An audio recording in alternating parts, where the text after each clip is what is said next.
Zoti na riktheu buzëqeshjen, bëhet teze pas humbjes së madhe aktoria e njohur. Humbi nënën pak ditë më parë Analika, bëhet teze. Zoti na riktheu buzëqeshjen. Aktoria Analika ka ndar pak minuta më parë lajmin e bukur se është bërë teze. Motra e saj ka sjellë në jetë një vajzë, të cilën e ka quajtur Zeina.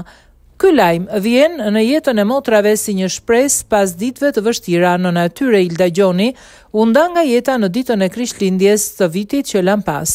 Dhe dielli do të lindë përsëri, se ne të gjithë e dim se sa shumë doje ti që ti gëzoni mjetës. Dje i tha mirë se erdhe mbesës tënde të dytë. Viki na gëzoi me një tjetër bukuroshe dhe ne do t'i tregojmë çdo ditë për gjyshen e mrekullueshme që pati. Qoftë jetë gjatë Zeina, të duam shumë, ka shkruar Ingrid Gjoni. Edhe pse një personazh jo i famshëm, Ilda tronditi opinionin publik, të cilët e njihnin se ishte motra e Ingrid dhe Inis Gjonit. Ilda u diagnostikua me kancer në gjë vetëm 2 muaj më parë.